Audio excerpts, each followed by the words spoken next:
his daughter is 18 years, turning 19, without anything.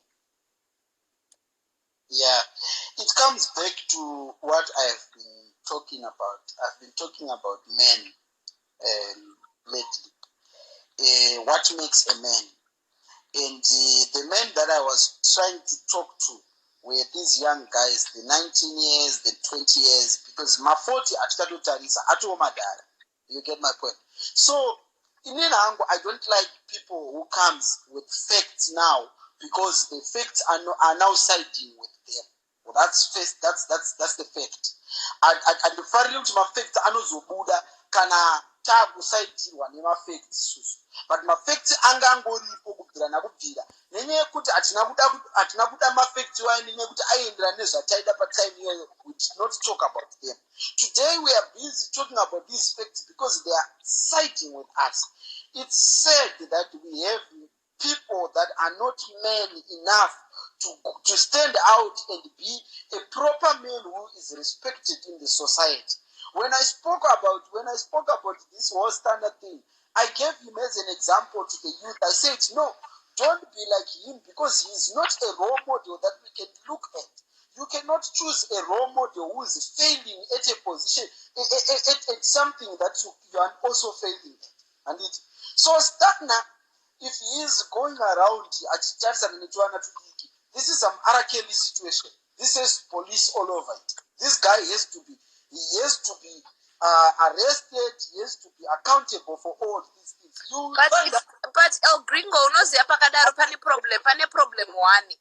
Besides the fact that Stana or Dion are public figures and they put their their issues out there. Zimbabwe kutorine problem yekuti vana vane 13 years vanoiswa early marriages, vana vane 14 years vanoroorwa kana kwamarange kana kumapostori kana kupi. There's an ideology that's there yekuti mwana ane 15 years it's okay to get married, mwana ane 14 years it's okay to get married. Because right now, if I was Amaiva Kelsey Wacho, right, Stana Deatora Arkumapurisa, I would be vying for blood. The same thing that happened when even Dion Wacho, when she was doing what she was doing. Instead of advocating for Manowabo, ainde kuchikoro, ainde kunodzidza, what was Dion's mother doing? Do you remember what Dion's mother did? No. Let's hold the adults accountable. Let's hold the adults accountable for their actions. Do you remember Amaiva Dion vachitenda pa Facebook vachindituka inini vachitaura kuti mwana wavo zvaari kuita zviri right? Vakanditi iwewo uri kurambwa because you've got a body shape like a green pepper. But she was advocating kuti mwana wavo apinde mbamangu. She was pushing for there to be a relationship between Dion and Stana. And my understanding, the information andinayo, first-hand information andinayo, inobuda muromo Desmond machachiudza inini, is that Dion has tried to leave that relationship so many times, but amaiva ke vanomanikidzira kudzokera kunogara na Stana. Okay. With that being said, the adults that are supposed to be protecting Vanava are the same adults that are subjecting these kids to this level of abuse. Okay, Mainand, you see, this is looking like a situation that has been there for the longest time. With you having experience of these things happening, and it sevanu vedu ane experience ndimani vakuru vacho. You get my point. You guys, you haven't came back to say, guys, look at these parents, what are they doing to children? You come up with some whatever organization or something to help these kids. Because El Gringo, listen, I've got the Olinda Chapel Foundation that advocates for young girls. Pandaka zitaura nye kuti Stana adaiso mwanauyu, right? A lot of Zimbabweans chose to ignore the facts that I was presenting. They chose to look at me as this delusional, crazy woman, right? Now that murkuona kuti stana arkurara nemwana ne 16 years, how many other girls of that age has he been with? Yeah, but you know, Olinda, the way you conveyed your message, but you came on social media crying and all of that. People took iwe elgringo shamwari. Ungasa chema uchidyiwa bag madyiro andakaitwa bag nina mana ndakadyiwa bag nina mana. I'm very, very sorry about that. I'm very, very sorry about that. But it looks like my parents ever never. You know, I have experience yes already. And you can't see it on Gotara Nemazita, but I have real experience in 9. Am I right? Do I push it 0 is I have experience. So I won't even say Mazita, but you guys should have actually came back home and give. This is how you give to the community. We don't want money. We give back to that community. We group. We get an organization. You know, it's a serious situation. So, do you know what? I fell pregnant at the age of 16. You understand? And I will always tell people this story. When I had my son Sean Dangandine 17, I got pregnant at the age of 17. But I was one of the very lucky few ones whereby when I got pregnant, do you know what my mom said to me? You are still a child. You're not old enough to decide whether you want to get married or not to get married. At that stage, ndakatombira kuti I hope vanonditizisa vondiendesa kuna baba wemwana wangu ndobva ndatita mukadzi wake ndobva ndatita sei. But my mother refused and said to me, you are too young to be anybody's wife. Yes, you've fallen pregnant, but becoming pregnant is not a license to go and get married. You still need to finish chikoro chako. You still need to educate yourself. You still need to empower yourself and be strong and independent. Ndakatakura mimba yangu yese 9 months dzakakwana elgringo ndakagara kumba kwamai vangu. Andina musi wandakatiziswa, andina musi wandakaendeswa kumba kwemurume, andina musi wandakaitiswa sei. Kusvika ndizvare mwana wangu, up until today, my child is at university, he's at all that. I was never put into an early childhood marriage because I had fallen pregnant. Right? Yeah. Which I am grateful for because it allowed me to be educated. It allowed me. Because then ndakaenda pamurume, guess what was going to happen? After 2-3 years, then ndakazvara mumwe mwana, ndakaita kana vana 3 kana 4. Ndiri pamurume, apo chikoro hapana, apa washaya chikoro kudaro, uri kumirira murume kuti akuite sei, akuchengete. Urunzwisisa? So we need to cut out that mindset. Yekuti mwana musikana, if they're underage, if they fall pregnant, that we then allow for them kuti vanzi ngavaende kuno. My parents isusuka, this is a problem. I remember one girl, the last few months, akaita numbu, ari kuchikoro, ane 17 years. Akamanikidzwa kunogara kumurume. She got so abused so badly, ari koko. Akabatsirwa namwene kuti vaedze kubvisa numbu. Kusvika papoint yoti musikana iyeyeka ended up dying, mwana akafa. Because of that. Because of isusu vabereki. Tinomanikidza vana vedu kuti vaiende kunogara nevarume vasingade. Yeah, but Olinda, before we go to Saturday, I like the fact that une organization will just stand out for these young girls, but first thing first. Linda vana vedu vadiki vavava. Varivo vanoda zvinhu zvekuvanosvika pakunodana nevanhu vakuru. Why are they victims? Wonai vanhu vacho varikudana navo. Uri kuona tumacelebrity twema300 kuti tuanastanda tunoimbira $300 toto.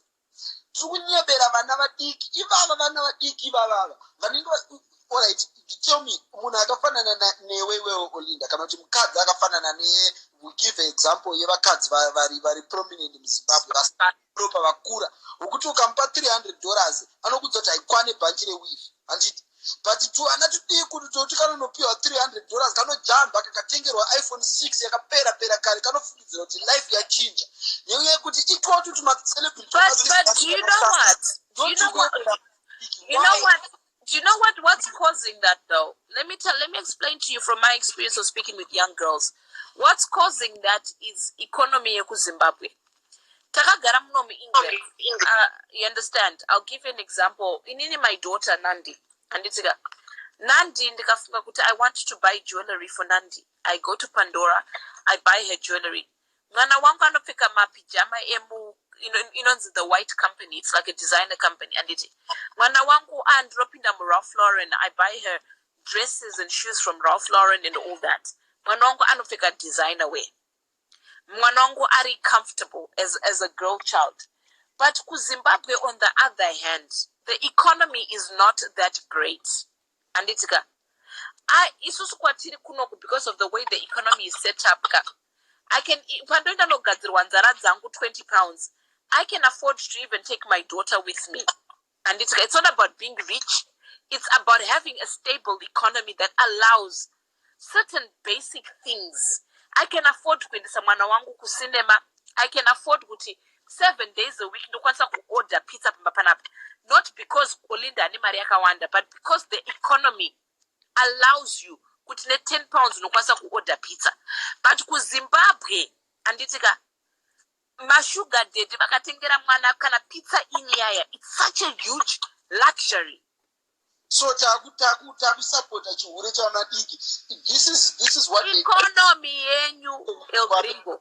Economy yenyu is what's causing. It's what's causing all of that. No, but in andifarire rubbish zvakadaro. Olinda, I'll tell you. Okay, people can say, no, mkomana maybe. But at the age of 12, 14, they want the chingwa kubangi to my price, but it's not 10 years I sus. But hold on, El Gringo, hold on. At the age of 14, you are not supposed to order chingwa uchinotengesa. At the age of 14, you're supposed to be at, hold on. You are supposed to be at school and getting educated, not worrying about kuti chingwa kuti ndida kuorder chingwa ndinotengesa chingwa. It's the economic crisis that makes you hold on. We have accepted the fact that the economy is bad. We have accepted that economy is bad. What do? Saka wenda unohure ire uchivhurira varume vakuru vakafana. A 40-year-old who has a failed career. To be honest with you, no one has got that mindset yekuti rega ndinotengesa madomasi kana kuti ndita sei. Kana kuna blesser, kuna genius, kana kuna I don't know mablesser ku Zimbabwe anenge ariko, kana kuna Mutuli Ncube, a minister of finance or whatever. It's a quicker way. I want you to put yourself in this girl's shoes. Yekuti maybe iye kandiatori breadwinner kuba kwavo. Yekuti akaseta chihure ichocho kuba kwavo akubhadharwe rent. The way the economic system is set up in Zimbabwe, it's what's triggering most of these things.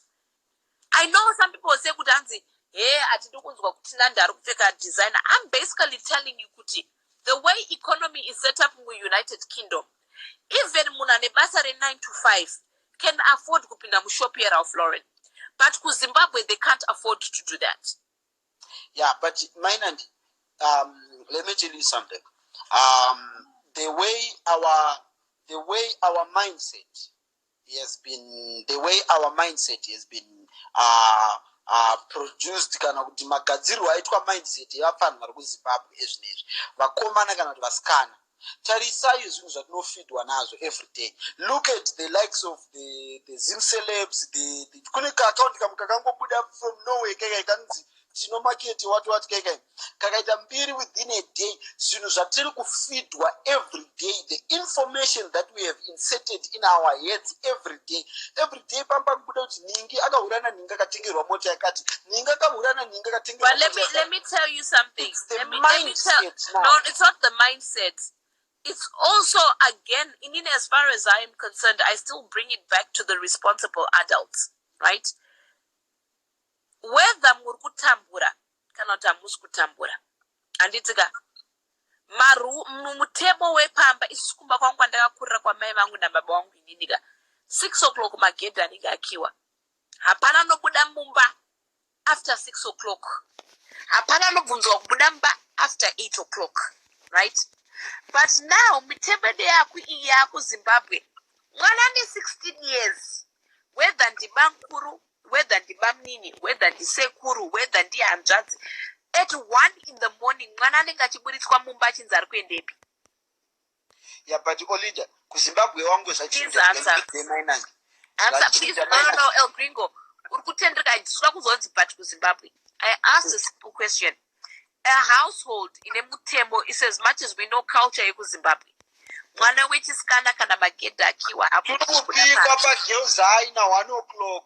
Turi kupikwa pagirls aina 1 o'clock. Ndo time dzaitorwa Dioni idzodzo ari busy kukutorera murume. Hanombokutorera murume after 6.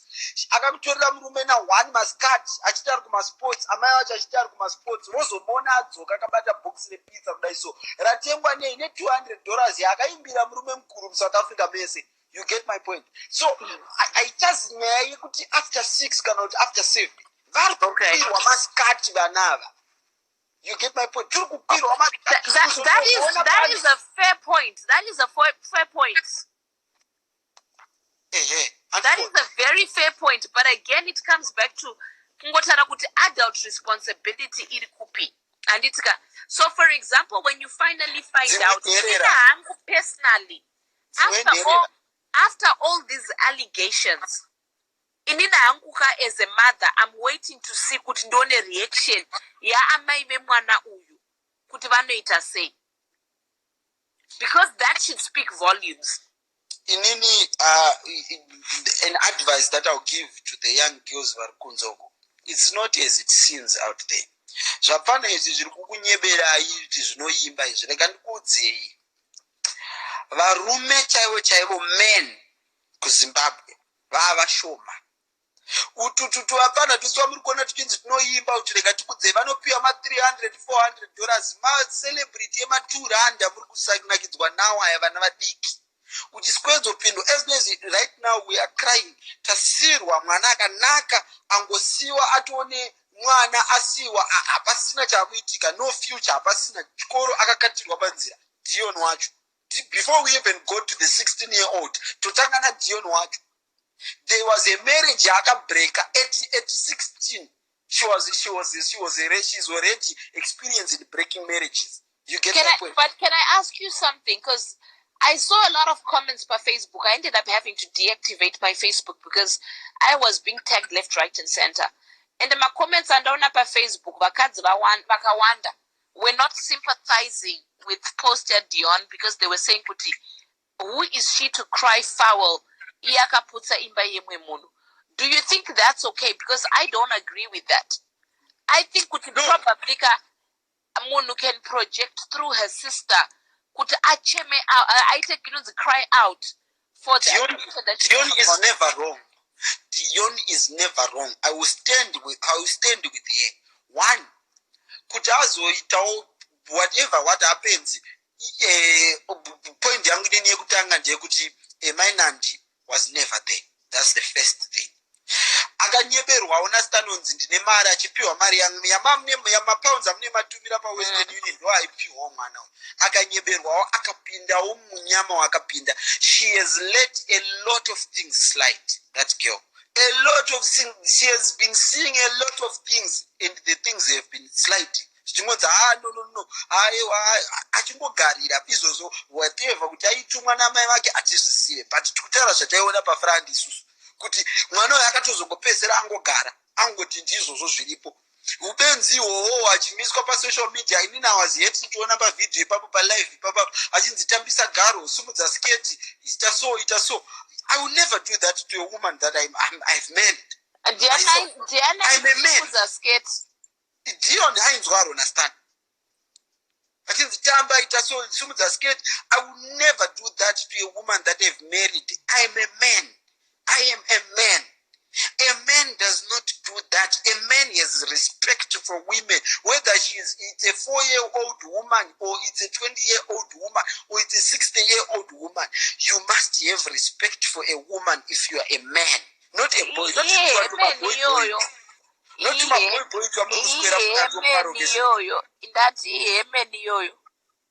Exactly. So Dion is not wrong. If she came out and said, "No, guys, this is what has been going on," which means this thing has been going on. What if we discover this Dion was being beaten every day? She was being physically abused. You